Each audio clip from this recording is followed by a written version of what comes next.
मराठीच्या board examination मध्ये तुम्ही स्वमताचा क्वेश्चन ऑप्शनला टाकलाय का? स्वमत कसं लिहायचं कळत नाहीये? आजचा व्हिडिओ शेवटपर्यंत पहा आणि स्वमतामध्ये 3 पैकी 3 मार्क हमखास घेऊन जा, याची खात्री मी तुम्हाला देते. का? कारण आजच्या व्हिडिओमध्ये मी अशा भन्नाट टिप्स तुमच्यासाठी आणलेल्या आहेत, काही ट्रिक्स आणलेल्या आहेत आणि एक खूप सुंदर असं एक्झाम्पल सुद्धा तुमच्यासाठी घेऊन आलेली आहे, ज्याच्यातून तुम्हाला डिटेल आयडिया येणार आहे स्वमत कसं लिहायचं, स्वमत लिहिताना काय विचार मनात करायचा आणि कशा ह्या प्रश्नामध्ये 3 पैकी 3 मार्क घेऊन जायचे.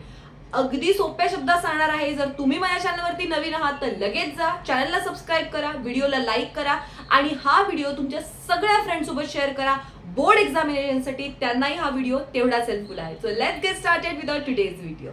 सर्वात आधी आपण जाणून घेणार आहोत स्वमत लिहायचं कसं आणि स्वमत म्हणजे काय. सगळ्यात महत्त्वाचं, स्वमत म्हणजे तुम्हाला तुमच्या भाषेमध्ये जो काही प्रश्न विचारलेला आहे त्या बाबतीत 6 ते 7 ओळींमध्ये तुमचं मत मांडायचं आहे आणि त्याची जी भाषा आहे ती अप्रोप्रिएट असली पाहिजे. कशी ते तुम्हाला सांगणार आहे. स्वमताचा जो प्रश्न आहे तो प्रश्न क्रमांक 1 अ आणि आ मध्ये 3 मार्कांसाठी विचारला जातो.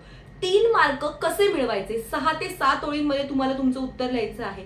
त्याचप्रमाणे तुम्हाला जो पॅराग्राफ दिलेला आहे, प्रश्नाचा अ जो असतो त्याच्यामध्ये तुम्हाला माहिती, पहिल्यांदा तुम्हाला एक पॅसेज दिलेला असतो, पठित किंवा अपठित उतारा दिलेला असतो, त्यावरती तुम्हाला तुमचं स्वमत लिहायचं असतो. लक्षात ठेवा, हा जो प्रश्न आहे जो तुम्हाला दिलेला उताराला अनुसरूनच प्रश्न दिलेला असतो.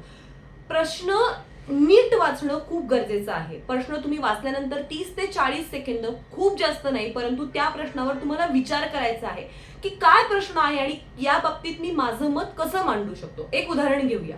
मोबाईलचे फायदे तोटे तुमच्या शब्दात स्पष्ट करा. हा 3 मार्कासाठी प्रश्न जो तुम्हाला दिलेला आहे, तर पहिल्यांदा तुम्ही मनात विचार कराल, ओके मोबाईलचे फायदे काय आहेत, मोबाईलचे तोटे काय आहेत आणि मोबाईल काळाची गरज कशी आहे, म्हणजे आपल्याला किती युजफुल आहे मोबाईल. ओके, तर ह्याचा आधी तुम्हाला मनात विचार करायचा आहे आणि मग तुम्ही उत्तर लिहायला स्टार्ट करणार आहात.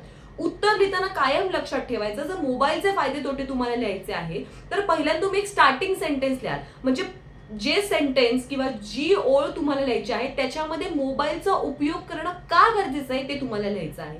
त्यानंतर तुम्ही मोबाईलचे फायदे तोटे स्पष्ट कराल आणि शेवटच्या परिच्छेदात किंवा शेवटच्या ओळीमध्ये तुम्ही सांगाल की मोबाईलचा वापर करणे काळाची गरज कशी झालेली आहे. एकदम सिंपल शब्दांमध्ये तुम्हाला लिहायचं आहे, तुमचं मत मांडायचं आहे.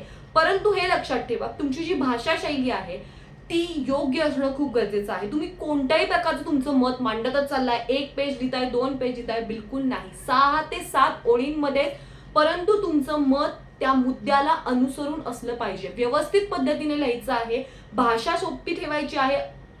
सोपी म्हणजे आपण घरात बोलतो ती नाही, अनुसरून भाषा तुम्हाला त्या प्रश्नाला वापरायची आहे. परंतु कुठलेही ग्रामॅटिकल मिस्टेक म्हणजे काना, वेलांटी, उकार ह्या चुका तुम्हाला करायच्या नाहीत, हे तुम्ही लक्षात ठेवा. आता आपण पाहणार आहोत स्वमताचं एक खूप छान उदाहरण, ज्याच्यातून तुम्हाला अजून आयडिया येईल स्वमत कसं लिहायचं, स्वमताचा प्रश्न कसा अटेम्प्ट करायचा.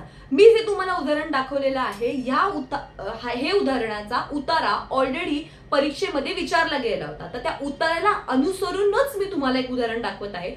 उतारा तुम्हाला याच्या पुढच्या स्क्रीनवर दिसेल, तो उतारा तुम्ही रेफर करू शकता आणि त्याचं उत्तर कसं लिहायचं हे मी तुम्हाला सांगणार आहे. तर चला वळूया एक्झाम्पलकडे.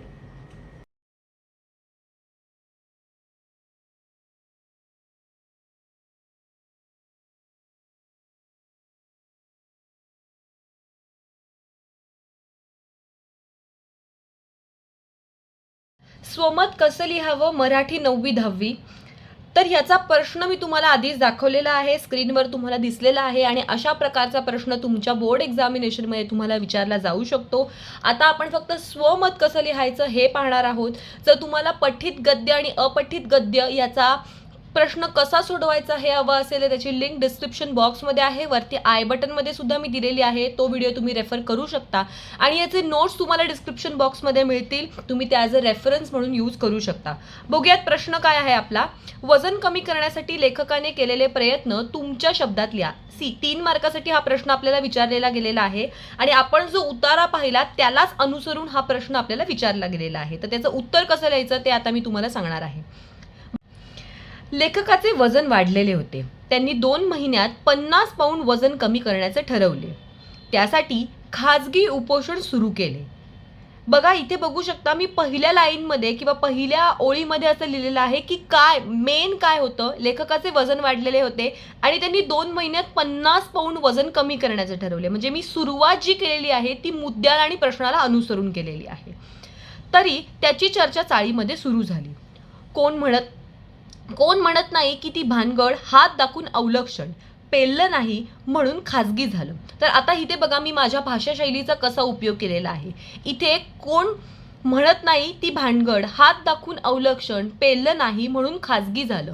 थोडक्यामध्ये चाळीमध्ये जी चर्चा चालू झालेली आहे या म्हणींचा वापर आपण इथे केलेला आहे. असे टोमणे उपोषणाबाबत त्यांच्या कानावर येऊ लागले. म्हणजे चाळीतील लोक ज्यांना ते टोमणे मारत होते ते आपण लिहिलेलं आहे. बघा या उतार्यामध्ये आपल्याला जशा प्रकारे दिलेलं होतं त्यालाच अनुसरून आपण याचं उत्तर लिहिलं आहे. म्हणजे उतार्याचा तुम्हाला खूप जास्त उपयोग होणार आहे. तुम्ही जर उतारा नीट प्रमाणात वाचला, 2 ते 3 वेळा उताराचं नीट वाचन केलं तर तुम्हाला हा प्रश्न कसा सोडवायचा अगदी सोपं जाणार आहे किंवा अगदी सोप्या पद्धतीने तुम्ही प्रश्न सोडवू शकणार आहात. वजन कमी करण्यासाठी पुस्तकांमधून अभ्यास सुरू झाला. प्रोटीनयुक्त पदार्थ, चरबीयुक्त द्रव्ये या शब्दांबद्दल कुतूहल निर्माण होऊन जेवताना कॅलरीज बाबत जागरूकता निर्माण झाली. म्हणजे इथे काय तर लेखकांनी स्वतःचं वजन कमी करण्यासाठी काय काय उपाय केले ते लिहिलेलं आहे. ओके.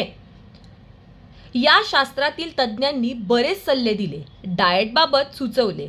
असे विविध अनुभव लेखकांनी वजन कमी करण्याबाबत आलेले दिसून येतात. तर वजन कमी करण्याबाबत लेखकांना काय अनुभव आलेले आहेत ते मी माझ्या शब्दात दिलेलं आहे.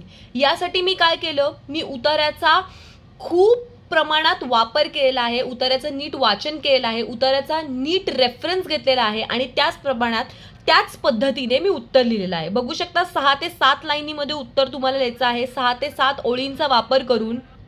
तर अशा पद्धतीचं स्वमत तुम्हाला तुमच्या बोर्ड एक्झामिनेशनमध्ये मराठीच्या पेपरमध्ये लिहायचं आहे. याचे नोट्स तुम्ही डिस्क्रिप्शन बॉक्समधून डाउनलोड करू शकता.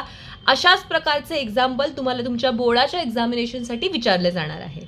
तर कसा वाटला तुम्हाला आजचा व्हिडिओ? हा व्हिडिओ बघितल्यानंतर तुम्हाला पूर्ण क्लिअरिटी आली असेल की स्वमत कसं लिहायचं आणि स्वमताचा क्वेश्चन कसा अटेम्प्ट करायचा.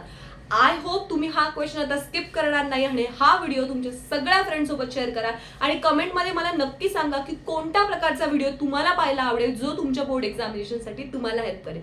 Thank you so much for watching this video and wish you all the best for your board examination.